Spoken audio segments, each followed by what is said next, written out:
11th arrow is known as reflux arrow. अब ये लफ्ज आगे रिफ्लक्स एरो शो किया जाता है, ये दो एरोज हैं, एक ऊपर डबल होता है और अपोजिट डायरेक्शन में होते हैं, एक ऊपर की तरफ जा रहा है, एक नीचे की तरफ जा रहा है। एरो की मूवमेंट से ही पता लग रहा है कि कोई चीज़ ऊपर भी जा रही है और नीचे भी आ रही है।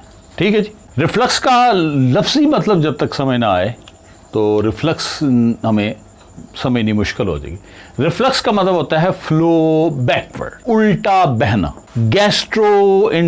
गैस्ट्रो इसोफेगल रिफ्लक्स बड़ी आम टर्म बीमारी होती कि जो स्टमक के कंटेंट्स हैं ख़ास तौर पे एसिड वो ईसोफोगस में ऊपर आना शुरू हो जाता है, वो फिर जलन सी होती है। ठीक है, यानी कोई ऐसे कोई चीज़ जा रही है तो उस सिमत में नहीं जा रही बल्कि उल्टा आ रही है।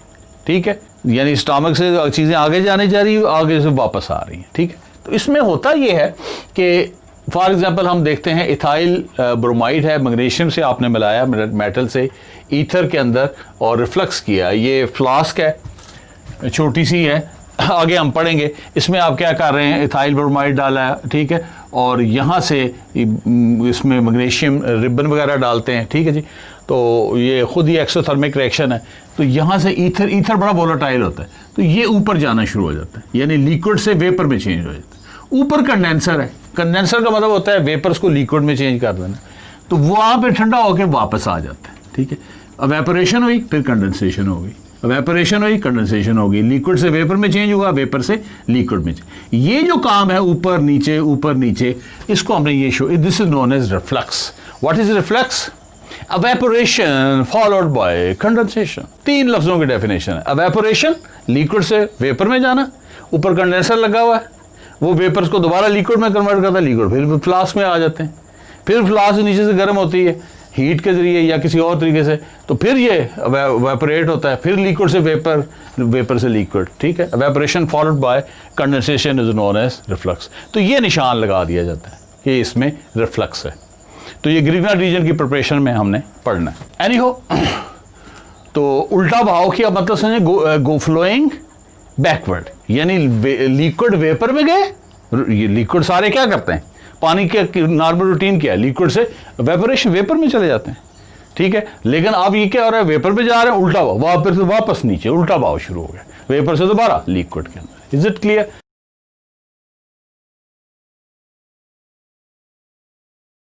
12th नंबर पे है ऑर्बिटल इलेक्ट्रॉन एरो। हम एस ऑर्बिटल, पी ऑर्बिटल वगैरह जो भी ऑर्बिटल्स के अंदर इलेक्ट्रॉन को जब शो करते हैं तो उसको भी हम एरो से शो करते हैं, हाफ हेडेड से भी, फुल हेडेड से भी। ठीक है, फॉर एग्जांपल ये एस ऑर्बिटल है, इसके अंदर ये 2 इलेक्ट्रॉन है, एक ऊपर की तरफ है हाफ हेडेड, एक हाफ हेडेड नीचे की तरफ, या फुल हेडेड ऊपर की तरफ है, एक नीचे की तरफ, यानी 2 इलेक्ट्रॉन को भी ये शो करता है।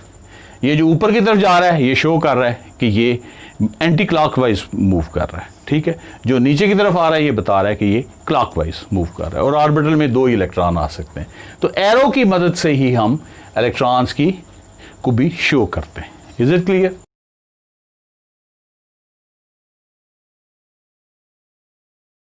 थर्टीन नंबर पे है कोऑर्डिनेट कोवलेंट बॉन्ड एरो या डेटिव बॉन्ड एरो। ये भी आम नॉर्मल एरो की तरह होता है। ठीक है, टेल इसकी होती है डोनर एटम पे और हेड होता है एक्सेप्टर एटम। कोवलेंट बॉन्ड क्या होता है, जब एक एटम और दूसरा एटम अपने इलेक्ट्रॉन बीच में रख लें। एक बंदा अपना खाना लेके आया, दूसरा दोस्त वो भी खाना बीच में लेके आया, सामने रख लिया, आप अपना खाना भी खा रहे हैं, उसकी प्लेट से भी खा रहे हैं, वो दूसरा दोस्त अपनी प्लेट से भी खा रहा है, आपका खाना प्लेट से भी खा रहा है, तो यानी शेयरिंग हो रही है। तो इस तरह एक एटम ने इलेक्ट्रॉन रखा है, उन्हें भी बीच में, वो भी शेयर कर रहा है, वो भी, तो ये कोवलेंट बॉन्ड है। अब ये जो कोऑर्डिनेट कोवलेंट बॉन्ड है, इसमें क्या है, आपका दोस्त आया है लेकिन दोनों प्लेटें लेके आप आए, शेयरिंग करेंगे लेकिन एक ही एटम दोनों इलेक्ट्रॉन देगा, वो भी आपको दोनों प्लेटों को शेयर करेगा, आप भी शेयर करेगा, तो ये शेयरिंग हो रही है। लेकिन लाए आप है, जो लेकर आया है वो डोनर है, जिसने लिया है वो एक्सेप्टर है।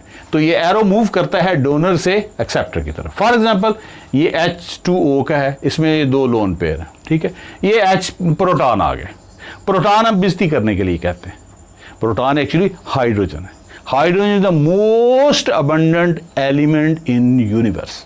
ठीक है, लेकिन जब हाइड्रोजन के पास, बेचारे के पास एक प्रोटॉन है और बाहर एक इलेक्ट्रॉन है, वो इलेक्ट्रॉन निकल जाए, हम इसका नाम ही लेने का वारा नहीं करते, इसको हाइड्रोजन कहते नहीं, ओ प्रोटॉन है, प्रोटॉन है, प्रोटॉन, बेइज्जती करी दी।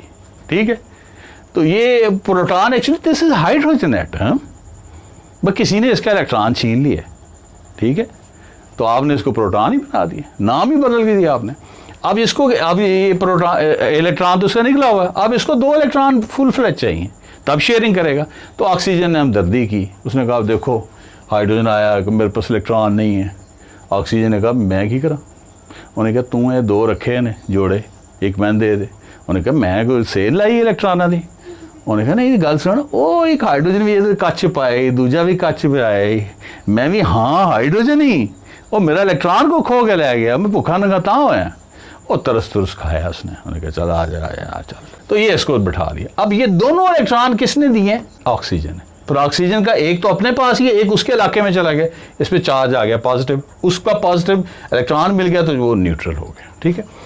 अब क्या हो गया, एरो किसके ऊपर है? ऑक्सीजन पे, डोनर एटम के ऊपर। और हेड किसके, टेल किसके ऊपर है? डोनर एटम के ऊपर। और हेड किसके ऊपर है? एक्सेप्टर एटम के ऊपर। इसको हम इकट्ठा करके लिख देते हैं H3O पॉजिटिव हाइड्रोनियम आयन। तो ये इनके पीछे स्टोरी है। ऑक्सीजन ने तरस खाया किसके ऊपर? प्रोटॉन के ऊपर। अब हम इसको फिर कह रहे हैं हाइड्रोजन, ठीक है। अब इसकी जेब में पैसे आ गए तो हमने भी इज्जत शुरू कर दी, इलेक्ट्रॉन आ गए, इज्जत शुरू कर दी। एनीहो, अपवर्ड एरो, ऐसा एरो जो अपवर्ड जा रहा था, ठीक है जी। गैस एवोल्यूशन, गैस के निकलने, गैस जब निकलती है ऊपर ही जाती, ठीक है। ये मेहरबानी है गैस की, क्योंकि सारी गैसें को इतनी अच्छी नहीं होती, कई दफ़ा तो गैस से फिर बंदा फिर, ठीक है वो कहते हैं ना मूली खाए ना पहले तो पेट खराब होता है, उसके बाद माहौल ख़राब होता है, उसमें भी सारा चक्कर गैस एवोल्यूशन का। एनीहो, मैंने कहा लेक्चर लंबा हो रहा है, को थोड़ा सा आपको फ्रेश अप करने के लिए।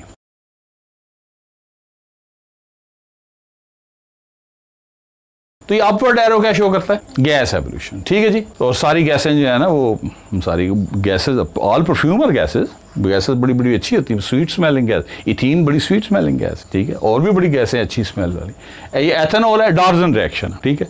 ये डार्जन को टार्जन का कदर नहीं है, सिर्फ याद करने के लिए टार्जन, ठीक है। तो इसलिए मैं जब भी डार्जन रिएक्शन पढ़ूँ तो मुझे टार्जन याद आ जाता है। एथेनॉल है, SOCl2 थायनाइल क्लोराइड है, पिरिडीन सॉल्वेंट है, CH3CH2Cl बन गया, और इसमें से निकली SO2 गैस। ये अपवर्ड एरो शो कर रहा है, SO गैस निकल के बाहर चली। HCl gas upward arrow show कर रहा है कि HCl निकल के बाहर चली गई। Is it clear? अच्छा, और ये वो रिएक्शन है जो विल्सन कर रहा था। कैल्शियम कार्बोनेट को उसने जब हीट किया था तो उसको हीट करने के नतीजे में क्या बना? कैल्शियम ऑक्साइड सॉलिड और साथ CO2 गैस निकल के ऊपर चलेगी। Is it clear? तो गैस एवोल्यूशन को किससे शो करते हैं? अपवर्ड एरो के साथ।